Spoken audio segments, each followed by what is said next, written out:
Thomas Sankara a dit que l'impérialisme commence dans l'assiette. Quand les graines de riz, de maïs, de blé que l'on consomme sont importées, c'est ça l'impérialisme. Comment expliquer que près de 85% de ce que l'on mange sur le continent soit importé quand dans le même temps, les Nations Unies, au travers de son agence, la FAO, nous fait savoir que l'Afrique possède près de 60%, soit 700 millions d'hectares de terres arables disponibles non exploitées. Comment comprendre que l'Afrique, qui est supposée être le grenier du monde et nourrir le monde entier, soit plutôt celle qui dépendent autant de l'extérieur? Dans cette vidéo, nous allons essayer de comprendre les causes profondes de cette absurdité, mais surtout apporter des réponses pragmatiques que l'on pourrait mettre en œuvre dès demain, tant au niveau des gouvernants qu'au niveau des entités privées, c'est-à-dire toi et moi.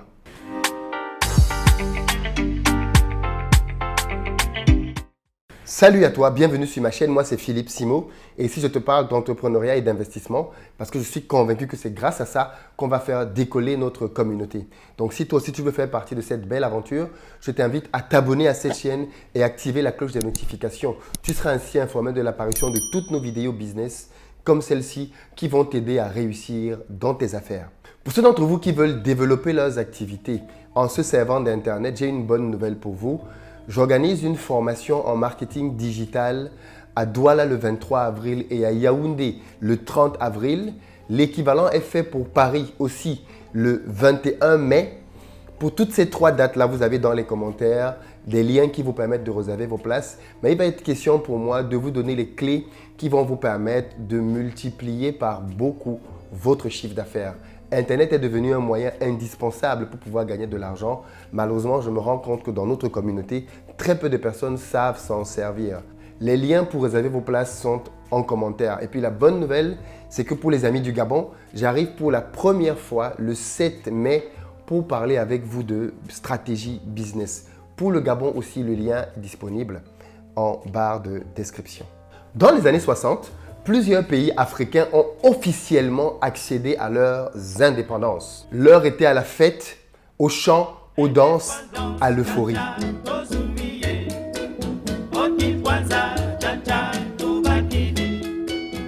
60 ans plus tard, on peut se poser la question de la nature des indépendances que nous avons reçues dans les années 60. Sommes-nous réellement indépendants? D'après mon analyse, on a deux éléments qui permettent de distinguer le concept d'indépendance. On a les éléments de forme et les éléments de fond. Pour la forme, on dira qu'un pays indépendant est un pays qui a son propre drapeau, son hymne national, son nom, parfois sa monnaie, mais surtout son territoire et ses langues. Par contre, dans le fond, l'indépendance, c'est la capacité, comme l'indique le nom, à pouvoir s'assumer soi-même. Un pays dit indépendant est donc un pays qui est en capacité de pouvoir gérer les 4 piliers du développement, à savoir se nourrir, se soigner, se défendre et bien évidemment s'éduquer. Quand on a compris ce qui précède, il est évident que l'indépendance d'un pays est intimement liée à son autosuffisance alimentaire. Et pour que ce que je vais expliquer ici soit bien compris, je vais prendre le temps de définir deux concepts. La sécurité alimentaire d'une part et l'autosuffisance alimentaire d'autre part. La sécurité alimentaire pourrait être définie pour un pays comme sa capacité à pouvoir disposer en quantité, en qualité et dans le respect de l'environnement d'assez de nourriture pour sa population. L'autosuffisance alimentaire, de son côté, va plutôt être la capacité pour un État à produire par lui-même la quantité de nourriture dont il a besoin, dans la bonne qualité, parce qu'il est question bien évidemment de ne pas produire une nourriture qui va rendre les gens malades, et enfin dans le respect de l'environnement, parce qu'il est hors de question de détruire l'écosystème dans lequel on vit parce qu'on veut produire de la nourriture. Cet écosystème, on cohabite avec lui et on doit donc en prendre soin dans la manière de travailler. Si vous avez bien compris la différence entre les deux concepts, il est donc évident qu'un pays peut assurer sa sécurité alimentaire, comme c'est le cas dans plusieurs pays occidentaux, mais ne pas forcément avoir son autosuffisance alimentaire. On va se rendre compte par exemple que dans plusieurs pays en Occident, vous allez trouver plusieurs fruits disponibles toute l'année. Pourquoi? Parce qu'on va les prendre aux quatre coins du monde pour assurer, certes, la sécurité alimentaire. Mais il faut le préciser tout de suite, ces modèles-là se font généralement au détriment de l'écologie parce qu'il faut transporter sur de très longues distances des produits alimentaires. Et malheureusement, il semblerait que ce soit le modèle que les pays africains ont décidé de copier, à savoir faire venir de la nourriture d'un peu partout dans le monde entier pour nourrir les populations africaines, plutôt que de travailler pour être autosuffisant de manière alimentaire. Et peut-être qu'on pourrait se dire, mais au final, de quoi est-ce qu'on se plaint? Tant qu'on a à manger, ça va. Pas vraiment. Je suis convaincu que ce système-là a trois défauts majeurs dont je vais vous parler maintenant. Le premier défaut, c'est que c'est un système qui va enrichir systématiquement les agriculteurs des autres pays. En 2020, par exemple, 90% des poulets consommés au Ghana étaient importés. En ce moment, il y a un conflit entre la Russie et l'Ukraine et on se rend compte que les pays africains sont impactés. Mais il faut bien savoir qu'en 2020, c'est-à-dire avant le conflit, l'Ukraine a importé vis-à-vis de l'Afrique pour 2,9 milliards de dollars de produits alimentaires. Il s'agissait essentiellement à 48% du blé, à 31% du maïs et le reste des huiles de tournesol et de soja. Mais la même année, son géant voisin, la Russie, a importé pour plus de 4 milliards de dollars de produits agricoles vis-à-vis du continent africain. Et dans ce cas, on a été à plus de 90% d'importations liées au blé, à plus de 6% à l'huile de tournesol. Pour ceux d'entre vous, petite parenthèse, qui se demandent quel business ils pourraient lancer en Afrique, vous venez d'avoir une liste de produits agricoles que vous pouvez produire sur place pour générer de l'argent. Mais ce n'est pas tout. Prenons le cas d'un pays comme le Cameroun avec sa consommation de riz. Savez-vous qu'en 2020 seulement, le Cameroun a importé pour près de 260 000 tonnes de riz. Mais comme si ça ne suffisait pas, en 2021, alors qu'on pourrait s'attendre à ce que cette quantité diminue d'année en année, on a plutôt constaté une croissance de près de 23% en 6 mois seulement. C'est-à-dire qu'en 6 mois, on a consommé toute la quantité que l'on avait consommée en 2020, mais on a rajouté 23% et on est arrivé à 319 330 tonnes. Autant dire que l'indépendance en termes de riz, ce n'est pas pour demain. Mais continuons avec les chiffres. On sait bien que les hommes mentent, les femmes mentent, mais les chiffres ne mentent pas. En 2020, le continent africain dans sa globalité a dépensé pour 5,7 milliards d'euros pour acheter du lait. Oui. Et l'Afrique de l'Ouest, rien qu'elle seule, en 2018 par exemple, achetait pour 1,58 milliard de dollars, rien que pour les produits laitiers. L'Afrique est un continent qui est entouré d'eau. Un pays comme le Cameroun est traversé par plusieurs cours d'eau. Et on pourrait penser qu'on a assez de poissons sur place. Eh bien non, tenez-vous tranquille. En 2020, le Cameroun a importé, rien que pour du poisson, pour près de 78 milliards de francs CFA. Oui, rien que pour du poisson et des crustacés. La liste est longue et je pourrais l'égrener jusqu'à demain que vous seriez de plus en plus choqués. Il est évident qu'en achetant autant de nourriture à l'étranger, les pays africains enrichissent grandement des cultivateurs, des agriculteurs d'autres pays. La deuxième conséquence d'une telle politique, c'est qu'elle va appauvrir les agriculteurs africains. Dans un continent dans lequel près de 70% de la population vit de l'agriculture, il est surprenant de voir à quel point l'agriculture a mauvaise presse. Personne quasiment ne veut se lancer dans l'agriculture parce que l'agriculture est assimilée à un métier de pauvre. Quand on regarde son oncle ou sa tante qui fait de l'agriculture au village, avec son pantalon déchiré, on n'a pas envie de ressembler à ça. Conclusion, la plupart des jeunes préfèrent aller prendre des boulots mal payés dans des bureaux. Mais pourquoi les agriculteurs africains sont-ils donc aussi pauvres? Il y a plusieurs raisons à cela. La première d'entre elles, c'est que l'agriculture en Afrique n'est absolument pas subventionnée, ce qui n'est pas le cas dans les autres pays occidentaux. Les gouvernements ailleurs ont financé l'agriculture pendant de très longues années. Pas plus tard qu'avec Donald Trump, il y a eu des milliards qui ont été mis sur la table pour soutenir le secteur agricole américain. Mais à partir du moment où les agriculteurs américains occidentaux sont subventionnés à coups de milliards, c'est donc normal qu'ils puissent produire non seulement pour leur pays, mais qu'ils puissent exporter et être moins chers que des agriculteurs locaux. C'est donc ce qui va expliquer que du poulet congelé qui vient du Brésil ou alors d'ailleurs dans le monde entier se retrouve à être moins cher alors qu'il a eu du transport, du dédouanement avant d'arriver sur les marchés. Ça, c'est le pouvoir de la subvention. L'autre conséquence de ce manque d'argent, c'est que les agriculteurs africains vont utiliser de mauvaises semences, ou du moins des semences qui ne sont pas très performantes, parce qu'il faut bien le comprendre. En agriculture, la semence joue un rôle fondamental. Prenons un exemple très simple. Dans beaucoup de pays en Afrique, quand on fait la culture du bananier plantain, on a des récoltes autour de 5 à 6 tonnes par hectare. Quand vous allez en Amérique latine, la même banane sur un hectare produit près de 35 tonnes par hectare.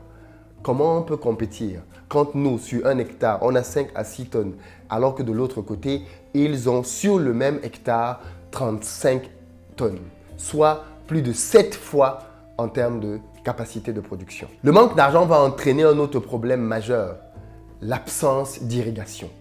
L'irrigation joue un rôle fondamental dans la réussite en agriculture. Il est démontré qu'un terrain irrigué va apporter 3 fois plus de productivité qu'un terrain qui ne l'est pas. Or, l'essentiel des agriculteurs en Afrique travaillent dans des espaces qui ne sont pas irrigués et donc de fait ne peuvent pas être compétitifs. L'autre raison de cette décadence et de cette pauvreté au niveau des agriculteurs africains, c'est la qualité des outils qu'ils utilisent. On utilise encore en Afrique des outils du Moyen-Âge, la machette, la daba, la houe, alors qu'ailleurs, l'agriculture est très fortement mécanisée. Une machine fait en une journée ce que 50 hommes feraient en une semaine. Une autre conséquence de ce manque d'argent, c'est la qualité des engrais qui est utilisée. On utilise des engrais de très mauvaise qualité parce que quand on les achète, on achète bien évidemment les moins chers. Et même quand on achète les moins chers, on a tendance à ne pas les mettre dans les bonnes quantités parce qu'on veut faire des économies. Sur un hectare, par exemple, en moyenne en Afrique, on utilise 13 kg d'engrais quand la norme est plutôt d'en utiliser 40.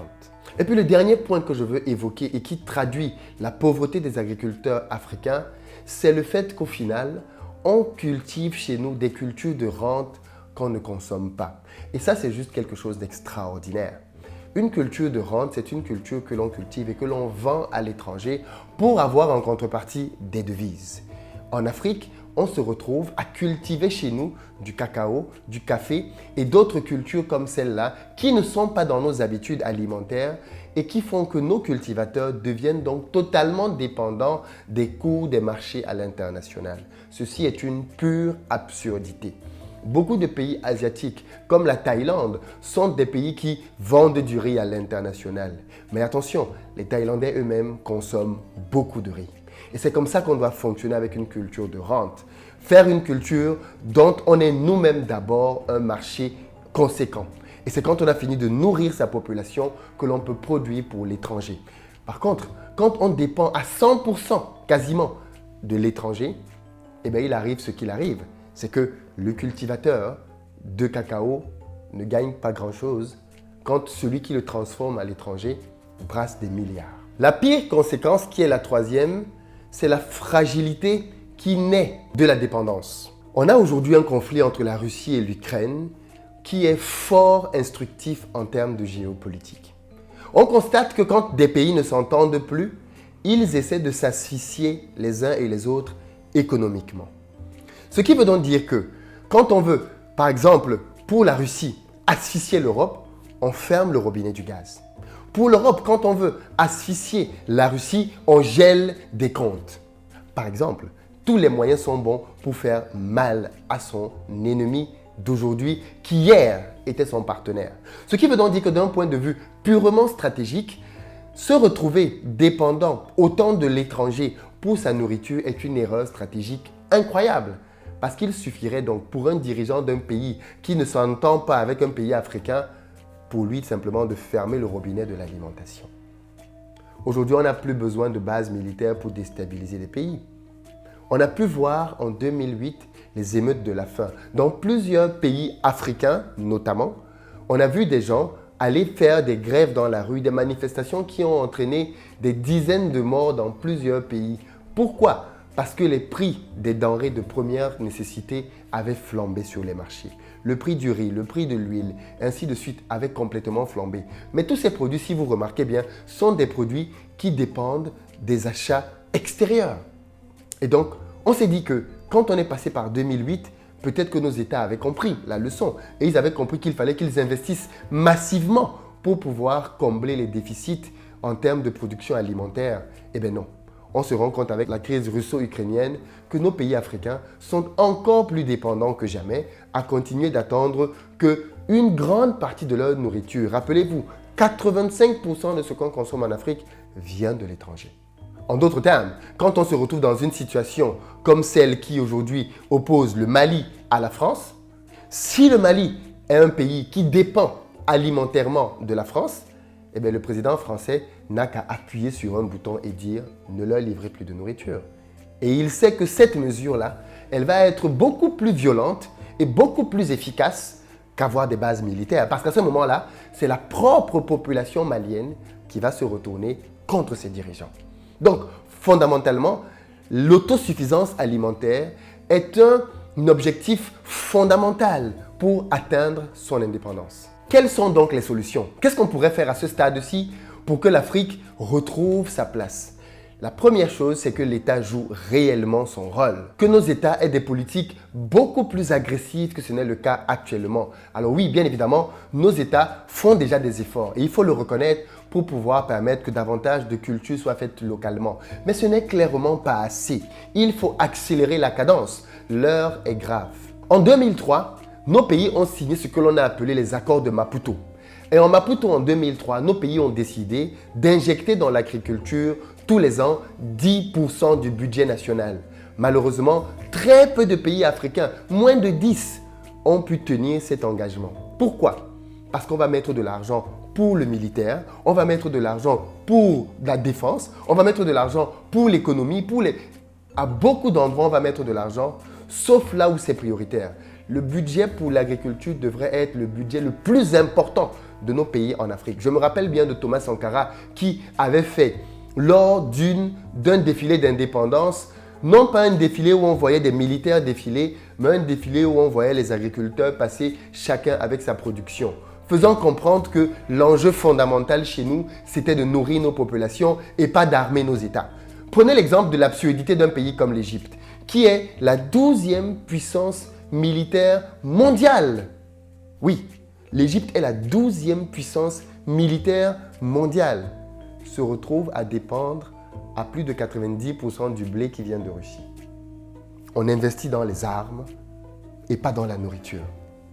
Et aujourd'hui, un incident qui a lieu à des milliers de kilomètres de chez toi paralyse ton pays. Ce n'est pas normal. Nos dirigeants doivent radicalement changer leur mindset par rapport à l'agriculture. Et j'espère que la crise actuelle ouvre les yeux de tout le monde sur l'urgence d'investir massivement, non plus pour acheter, mais pour cultiver sur place. Une autre absurdité, ce sont les aides alimentaires. Savez-vous que dans plusieurs de nos États, quand on bâtit nos budgets nationaux, on prévoit des aides alimentaires? L'une des raisons pour lesquelles nos États ne mettent pas l'argent qu'il faut pour l'alimentaire, c'est parce qu'on compte sur l'argent qu'on va nous envoyer en aide. Est-ce que je peux être responsable de ma famille et attendre que ce soit le voisin qui vienne rationner chez moi? Est-ce que ça fait sens? Bien sûr que non. La main qui donne est au-dessus de la main qui reçoit. Et tant que les Africains vont dépendre ou attendre, compter sur des aides qui viennent de l'étranger, peu importe les formes de ces aides-là, l'Afrique ne sera jamais indépendante. Parce que celui qui te donne te dicte aussi ce qu'il veut. Après avoir donc alloué les bons budgets, le premier endroit là où nos États doivent agir de toute urgence, c'est dans la recherche et développement. Ce n'est même pas dans la mécanisation de l'agriculture, c'est d'abord dans la recherche et développement. Il est fondamental que l'on investisse dans la science pour l'agriculture. Parce que c'est grâce à cette science-là que l'on va pouvoir être compétitif. Quand je vous dis que, par exemple, la banane en Amérique latine donne 35 tonnes et qu'en Afrique, elle donne 5-6 tonnes, c'est pourquoi? C'est à cause de la science. Qu'est-ce qu'ils ont pu trouver qui permettent que chez eux, on ait ce type de rentabilité et pas chez nous?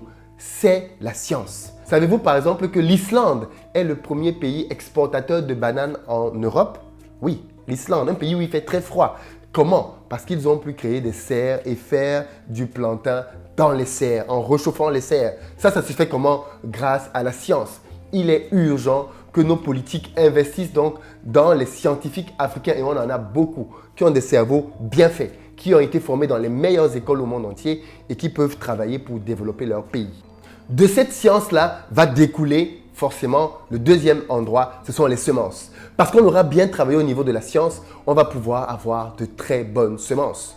Il faut savoir que avant d'avoir des semences que l'on utilise aujourd'hui avec la rentabilité qu'on a, elles ont été passées en laboratoire et on a fait plein de tests pour aboutir aux espèces que l'on a. Et bien, généralement, ces tests ont été faits à l'étranger. Il est important que les Africains fassent ces tests chez eux et trouvent les meilleures semences pour les réalités locales. Le troisième pôle, c'est la mécanisation. On ne peut plus faire de l'agriculture avec les outils du Moyen-Âge. Il faut doter les agriculteurs de machines qui vont permettre de pouvoir travailler la terre de manière intelligente. La quatrième action, c'est l'accès aux terres. Il est important que les populations puissent avoir accès aux terres pour pouvoir les travailler. Nos États aujourd'hui ont énormément de terres qu'ils ne mettent pas à disposition des populations. Malheureusement, de temps en temps, on apprend, et ça je ferai une vidéo là-dessus, que ce sont des Chinois qui viennent pour s'accaparer de milliers d'hectares pour cultiver dessus et pire, pour nourrir la Chine. Ça, clairement, il faut que ça cesse. Et enfin, le dernier point, et pas des plus négligeables, c'est l'investissement des banques. Il est important que les États s'arrangent avec les banques pour que les banques commencent à financer l'activité agricole. Aujourd'hui, c'est très difficile de se faire financer les activités agricoles par les banques parce qu'elles estiment que ce n'est pas assez spéculatif ou du moins assez rentable.